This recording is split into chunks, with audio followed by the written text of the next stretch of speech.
जो ये मार्केट में फिलॉसफी चल रही है कि never give up, never give up, sir ये फिलॉसफी क्यों है सर? एक बंदा है जो 100% अपना दे चुका है, उसके बाद भी उसका वो चीज़ क्लियर नहीं हो रहा है रिलेटेड टू इन एग्जाम्स वगैरह में, और वो गिव अप करने को तैयार है, मतलब वो हटने को तैयार है क्योंकि उसका ही डिसीजन था उसमें जाने का और उसका ही डिसीजन है उसे बाहर आने का। तो मुझे नहीं लगता कि कुछ गलत कर रहा है वो। लेकिन सर ये जो मार्केट में फिलॉसफी चल चुकी है never give up, never give up, इसकी वजह से सर वो गिव अप नहीं कर पा रहा है। और सर मेरी तरफ इशारा कर रहे हो क्या? नहीं सर, बिल्कुल नहीं। ये फिलॉसफी किसने चलाई है ये मार्केट में, और किस मार्केट में ये फिलॉसफी चल रही है? बहुत लोगों ने चलाई है सर। अच्छा, किसी का पर्सनल मैं नाम नहीं ले रहा सर। I understand.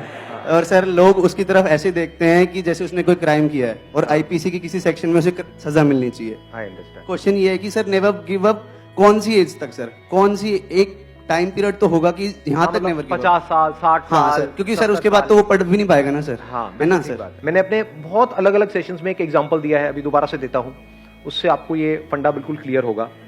देखो, अगर फॉर एग्जांपल यहाँ पर दीवार में हम कील ठोक रहे हैं, आप कील ठोकने की कोशिश कर रहे हो, 5 मिनट हो गए, 10 मिनट हो गए, 1 घंटा हो गया, 2 दिन हो गए, डेली आकर के यही करते रहते हो, और वो कील टेढ़ी होती चली जा रही है, काफी सारी कीलें खराब हो गई हैं, लेकिन वो अंदर नहीं जा रही है।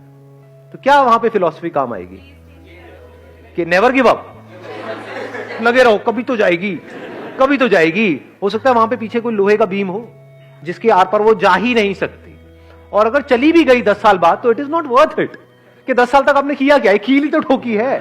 तो समझ पा रहे हो मैं क्या कह रहा हूं? या तो एक्चुअल में कोई बहुत बड़ा काम कर रहे होते कि ठीक है 10-20 साल लगाए, उसके बाद में कुछ किया आपने। क्या किया भाई? 20 साल लग गए और एक कील ठोक दी मैंने, तो बड़ा अच्छा काम किया आपने। तो अब यहां पर क्या फंडा काम आएगा? यहां पे समझदारी चाहिए कि अगर कील अंदर नहीं जा रही तो क्यों नहीं जा रही।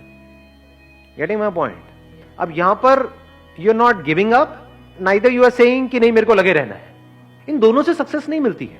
सक्सेस मिलती है जो भी आप काम कर रहे हो उसमें जो सक्सेसफुल होने का रास्ता है, जो तरीका है, उसको क्रैक करके। दोनों में फर्क समझ आया?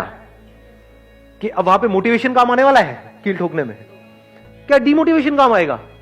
नहीं, कील तो कभी अंदर जा ही नहीं सकती, यहां नहीं जा सकती तो कहीं नहीं जा सकती, दुनिया की किसी दीवार में नहीं जा सकती। यहां पे ना तो डिमोटिवेशन काम आने वाला है ना मोटिवेशन। तो क्या काम आएगा? Questioning. Questioning is the beginning of intelligence.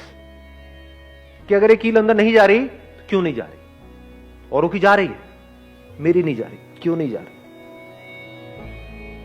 जैसी क्वेश्चन बीच में आ जाता है और अगर उस क्वेश्चन को आप पकड़ करके रखते हो और जितनी देर तक आप क्वेश्चन के साथ ठहर सकते हो उतने ही आप समझदार हो।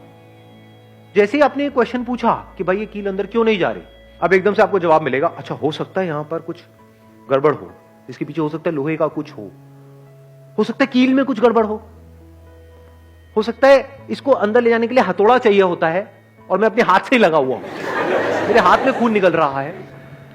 समझ गए मैं क्या कह रहा हूं? हाँ, अभी आप हंस रहे हो, बट ऐसे ही हम लाइफ को जी रहे हैं। यहां पर जो लोग बैठे हैं ना, 90% लोग ऐसे ही जी रहे हैं अपनी लाइफ को, लगे हुए हैं, हाथ पैर मार रहे हैं अलग अलग तरीकों से, कुछ हो रहा नहीं है, फिर भी क्वेश्चन नहीं पूछ रहे हैं। या तो एक्साइटेड हुए पड़े हैं कि नहीं मैंने 10 बार ट्राई कर लिया, नहीं हुआ, 11वीं बार होगा। बेवकूफ है, मेरे हिसाब से समझदार नहीं है, क्योंकि जो आपने 10 बार गलती करी अगर वही 11वीं बार भी करने वाले हो तो गारंटेड है नहीं होगा। सो यहां पर ये क्वेश्चनिंग बीच में आ जाती है। तो एकदम से आप देखोगे, अच्छा मैं अपने हाथ से लगा हुआ हूं, मैं मेहनत उनसे ज्यादा कर रहा हूं, वो बंदे मेहनत भी कम कर रहे हैं, फिर भी उनका हो रहा है, मेरा नहीं हो रहा है, इसका मतलब मैंने कुछ गड़बड़ करी है। मेरे खून भी आ रहा है, किसी और के खून भी नहीं नजर आ रहा है मेरे को, तो क्या है गड़बड़? तो आपको एकदम से एक पॉइंट समझ आया, अच्छा इसके लिए हथौड़ा चाहिए होता है। उससे आपने ट्राई किया, फिर भी नहीं हुआ। अच्छा, शायद मेरे को पोजीशन चेंज करनी पड़ेगी, शायद जो कील है आगे से नुकीली नहीं है। समझ आ रहा है मैं क्या कह रहा हूं? जैसे जैसे आपको आंसर्स मिलते चले जा रहे हैं, उसको आप इंप्लीमेंट करते चले जा रहे हो, तो there is a strong possibility कि सक्सेस मिलनी ही मिलनी है।